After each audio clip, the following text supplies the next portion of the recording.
How's it going, everybody? My name is Arjun and welcome back to my channel where we talk about all things personal finance and investing. These last couple of weeks I took a bit of a break from YouTube just to refresh and recharge, but I'm now back and ready to roll again. So the other day I was browsing through the personal finance subreddit and I happened to stumble across this really fascinating post. It was titled Timing the Market, Absolute Worst versus Absolute Best versus Early and Often. It's essentially a story of 4 fictional characters, each with their own saving and investing strategy, and it follows their results over a 40-year time frame. I read through this entire article and I was quite intrigued by the outcome of this experiment. So in this video, I thought I'd share this with you all, as well as some lessons or takeaways that you can apply to your own investing journeys. So with that, let's get into it. The 4 fictional friends are Scarlet, Penny, Tom, and Calvin. Just 4 random names that I made up. Each of them saved $200 of their income every month. They invested it into an S&P 500 index fund over a 41-year time frame. So this goes back all the way to 1980. Once they bought, they never sold, and they always reinvested their dividends. So this adds up to around $99,000 in contributions over this entire time frame. But in the end, each of them ended up with different final amounts based on the way that they invested. First up, we have saver Scarlet. Scarlet didn't really understand the stock market, she thought it was risky, and just the mere thought of losing money absolutely terrified her. So all she did each month was transfer her $200 over to a savings account and she just left it there. From 1980 until now, interest rates varied quite a lot. We had times in the 80s where the rates were in the high teens, like 16-17% even. And then we have today's current situation where you'll be lucky to get 0.5% on your money. So if we just take an average of 3% during this time frame, that leaves saver Scarlet with $190,000 at the end of 41 years. The next 2 people are market timers, meaning they tried to buy and sell based on market crashes. There were 5 major market crashes that occurred during this period, starting with Black Monday in 1987, the Kuwait War in 1990, the famous dot-com crash of the early 2000s, the financial crisis of 08-09, and then finally the most recent, the C-19 crash of 2020. Perfect Penny had a crystal ball. Somehow she knew exactly when these market crashes would occur, and she was able to use this knowledge to her advantage. So she kept all of her money in a savings account until the precise bottom of every market crash, and then invested all of her money on that day. Once invested, she would hold on to her index fund while continuing to save for the next market crash. So, for example, she invested all of the money she'd been saving up since the 2009 crash on March 23rd, which was the bottom of the C-19 crash last year. Look, I can't tell you just how difficult it is to predict the exact bottom of a market, but Penny managed to do it for 5 consecutive crashes. Obviously, she was going to be rewarded for her efforts. Her $99,000 in contributions turned into $1,123,573 today. Sounds pretty great, right? But just you wait till you hear the rest of the story. The next case that we have is terrible timer Tom, who has the worst market timing in the world. He too kept $200 every month in a savings account and invested it at the worst possible time, the top of the market. So he saved his money for the first 8 years, only to invest at the peak of the market in 1987, just before the Black Monday crash, which resulted in a 33% drop. Not only this, he did the same thing for the next 4 crashes where he invested right at the peak before, those major drops. Despite this horrible timing, his investments actually didn't do too badly.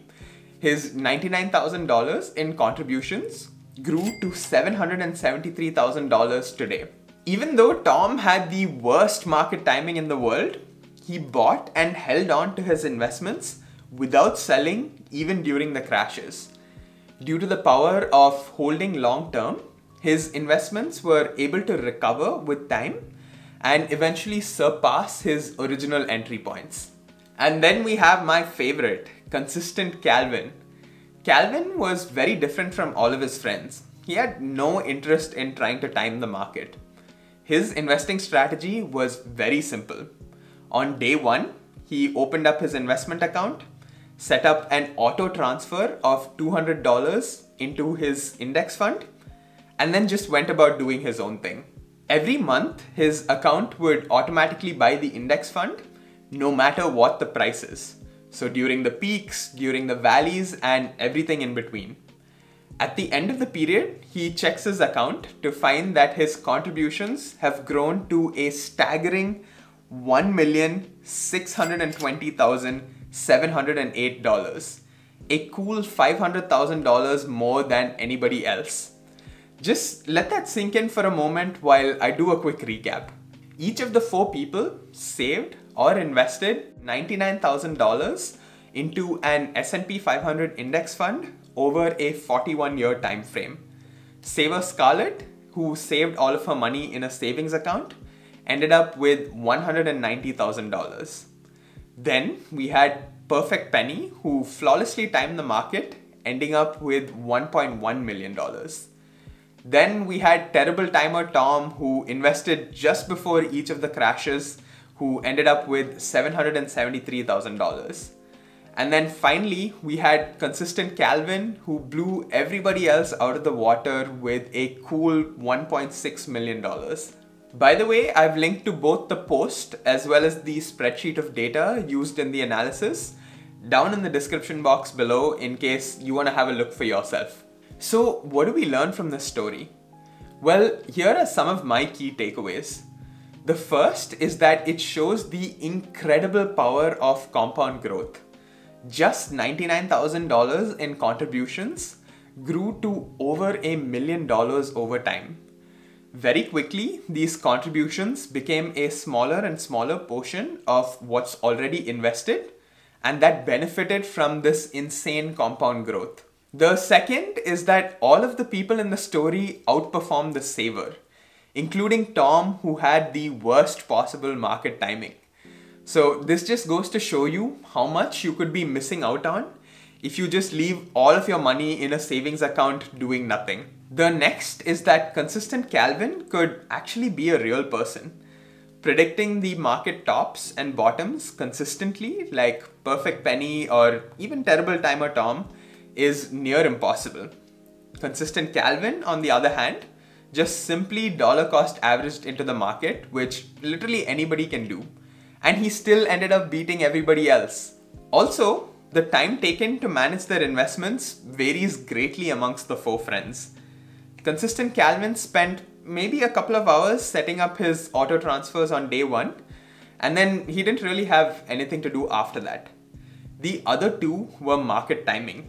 So they're reading articles, they're listening to news, they're talking to their friends, basically spending hundreds to thousands of hours trying to study the market.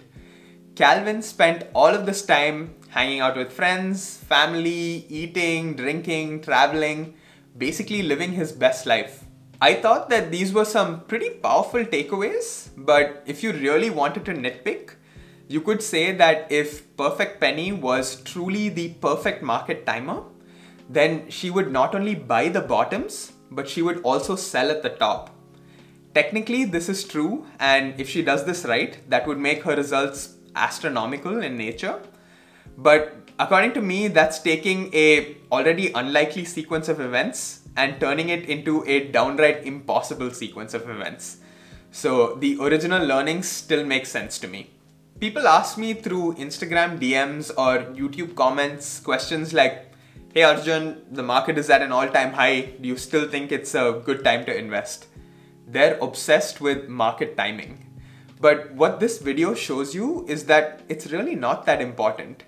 Time in the market beats timing the market. Open up a brokerage account with Webull, invest early, invest often, and hold on at least for 5 to 10 years. That's the key. The market will keep hitting new all-time highs, and your chances of losing money in the long term is very, very minimal. This is assuming you prioritize index funds versus investing all of your money into a penny stock, just to clarify. If you want to learn more about this, as well as look at other videos on topics like, crypto, credit cards, or other money related topics, make sure you hit that red subscribe button down below and turn on bell notifications so that you get notified every time I release a new video. That wraps up everything from me today. I will see you very soon on the next episode of Finance with Arjun. Bye-bye.